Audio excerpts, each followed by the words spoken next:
Irony of ফেট হচ্ছে ভাগ্যের নির্মম পরিহাস।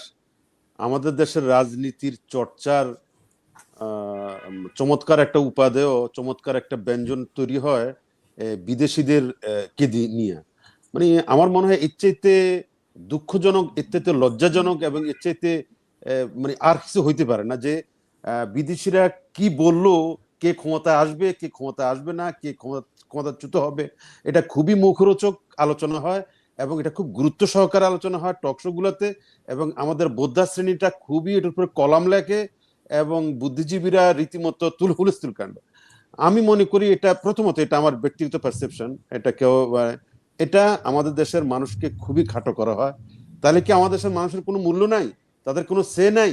তাদের কোনো তাদের কোনো আপনার তাদের যে আশা আকাঙ্ক্ষার প্রতিফলন কি তাহলে কোনোদিন ঘটে না? বিদেশিরা সব ঠিক করে দিচ্ছে। হ্যাঁ, এখন কথা হচ্ছে যে এইগুলো যা রটে তা বটে, এগুলো যে হচ্ছে নিশ্চয়ই কোনো ঘটনা আছে। এখন ঘটনাটা কি, যে কথাটা আমার পূর্ববর্তী বক্তা বিদেশিরা বলছিলেন। যদি ঠিক না করে দেয় তাহলে আপনাদের যে 24 সময়ে এসে আপনাদের যে বললো জিএম কাদের যে ভারত কি বলছে বলা যাবে না, তো ওনাকে তো ভারত শিখিয়ে দিয়েছিল কিছু একটা। না, এটা জামাতের আমিরও তো এটা বলছে।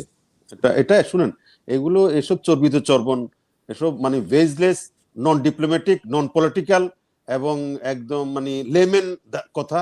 এগুলো এগুলো দিয়ে ফেসবুক মাতানো যায়। এগুলো খুবই নন ডিপ্লোম্যাটিক কথা। এগুলো ডাইরেক্ট ডিপ্লোমেসির মিনিমাম নর্মস, ভ্যালুজ এবং মানে আপনাদের বুঝে। উপরে আসলে এটা ঠিক মানে না না এটা না, ওই তো কথা জামাতের চলে না। শফিকুর রহমান উনি বলছেন না এটা বলা যাবে না, তাহলে ওনার দোষ নেই কেন? ওনার দোষ নেই এই জন্যই যে উনি টেক্স অল, উনি এখন আপার হ্যান্ডে আছে।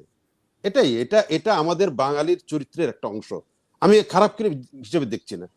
তো এখন কথা হচ্ছে যে সেটা হচ্ছে, তো এখন আমরা এই যে বলা হচ্ছে যে বিদেশিরা এই যে আমার পূর্ববর্তী বক্তা মানে জামাতের বন্দনায় গায়ে গেলেন যে জামাত উনি খুবই উচ্ছ্বসিত হচ্ছেন বলে মনে হচ্ছে। আহ আমিও খুব উচ্ছ্বসিত জামাতের ব্যাপারে অনেক অনেক ক্ষেত্রে। কারণ তাদের মধ্যে তাদের যে গুণাগুণ, রাজনৈতিক যে তাদের স্কিল্ড এবং সোজা কথা তাদের মধ্যে যে ইনোভেশন আছে, এটা আশাব্যঞ্জক, নিঃসন্দেহে, কোনো সন্দেহ নেই। এগুলো এগুলো আমি অনেক জামাত নিয়ে আলোচনাও করেছি। মূল কথা হচ্ছে এখানে বাংলাদেশের রাজনীতিতে মানুষ, ভোটাররা হচ্ছে কি পলিটিসাইজড এবং পার্টিজান, বিশেষ করে ন্যাশনাল ইলেকশন পার্টিজান। এটা এখানে আপনি আপনার কিছু দেখবেন প্রার্থী আছে পোশাকি প্রার্থী, খুব মিডিয়ার আকর্ষণ পায়, মিডিয়াতে খুব মানে কিন্তু ভোট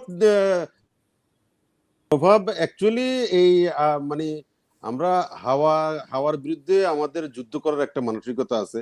শেখ হাসিনা বাংলাদেশে আপাতত গন কেস, এটা নিয়ে আর এখন আমাদেরকে সামনে তাকানো উচিত। উনি কি বললেন না বললেন, ওনার তো একটা রাজনীতি থাকতেই পারে, উনি যেখানে থাকুন না কেন। বাংলাদেশের রাজনীতি তো সরল অঙ্কে চলে না। আর বাংলাদেশে মরে যাওয়ার আগে মরতে নাই। বাংলাদেশের রাজনীতি হচ্ছে আপনার দম যাওয়ার আগেও বলতে হবে যে আমার দম যায় না, আমি সবল আছি, আমি প্রিমিয়ারশিপ চালাইতে পারবো, আমি রাজনীতিতে সবল। এটা হলো আমাদের রাজনীতির কালচার। তো সুতরাং উনি বুঝতে পারেন ভালো করে, তারপরে এটা বুঝতে দেওয়া যাবে না। কারণ ওনার লক্ষ লক্ষ নেতা কর্মী আছে, ওনার দলটা আছে, এই দল তো বাঁচার, এটা আপনি হইলেও করবেন, আমাদের ওই ভাই হইলেও করবো, আমি হইলেও করবো, সবাই হইলেও করবে, এটাই স্বাভাবিক এবং এটাই হওয়া উচিত। এখন উনি উনি কি আসবেন না আসবেন, উনি ওখান থেকে হুমকার দিয়ে উনি চলে আসবেন, উনি চলে আসবেন, এটা এত এত সোজা? এটা এটা কি মানে এটা ভয়ানক চিত্র। না উনি যেটা এগুলো কালকে কথার আবার কথা। বলছেন বাংলাদেশে রক্তক্ষরণ হচ্ছে, বাংলাদেশে একেবারে মানে মানুষ মরে যাইতেছে, মানুষকে অত্যাচার করে শেষ হয়ে যাচ্ছে, মানে এই টাইপের শব্দ উনি বারবার ব্যবহার করছেন, কিন্তু আপনি এরকম কোনো কিছু দেখতে পেয়েছেন কিনা? না না না, এটা তো অস্বীকার করার উপায় নেই। কিছু কিছু লোকের রক্তক্ষরণ তো কত হচ্ছে, বিক্ষত কিছু হচ্ছে কিছু লোক ক্ষতিগ্রস্ত সবকিছু। তো হয়েছে। এখন ওই যে বললাম আপনি কিছু এটা তো অস্বীকার করার তো উপায় নেই, অস্বীকার করবেন কেমনে? আপনি এত বড় একটা বিপ্লব হয়েছে, বিপ্লবের পরে আগের লোকগুলো ভালো থাকবে এটা আশা করেন কি করে? আগের লোকগুলো তো দৌড়ের উপরে থাকবে। আগের লোক যারা অপরাধ হ্যাঁ করছে সেটা তো তারা তো। ওনার নেতা কর্মী, কিন্তু বাংলাদেশ কি বিধ্বস্ত অবস্থা কিনা উনি বারবার যে কথাগুলো এটার উচ্চারণ এটার প্রভাব করেছেন। এটার প্রভাব সাধারণ মানুষের মধ্যে পড়বে, ইকোনমিতে পড়বে। আমাদের ইকোনমি ভঙ্গুর, ইকোনমি এই 1.5 বছর উদ্ধার হয় নাই। আপনি বললে তো হবে না, ইকোনমি উদ্ধার তো হয় নাই। উপরঞ্চ আপনি এটা যদি বললে এখন বলবেন যে আগের সরকারের তোষামোদের বিষয় না। বিষয়টা হচ্ছে এই সরকার চরম ভাবে ব্যর্থ হয়েছে, মানে কোনো কিছুই ঠিক না করতে। এগুলো আর বলতে বলতে আর ভালো লাগে না।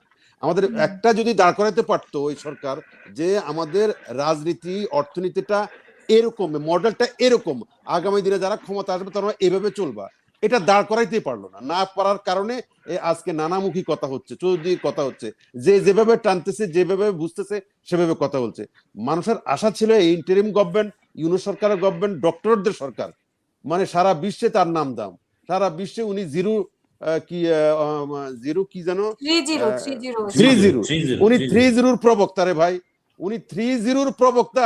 উনি বাংলাদেশে দারিদ্র দূরীকরণ করতে পারে না, উনি ওয়ার্ল্ড দারিদ্র দূরীকরণ করে ফেলতেছে। আমি বুঝি না, আমরা একটা মরিচিকার পিছনে ঘুরতেছি, ওনার পিছনে এত বেশি আশা করে ফেলছিলাম যে আমাদেরকে কি জানে জাদুর কাঠি দিয়ে আমাদের দারিদ্র এক ফুৎকারে উড়াই দেয়।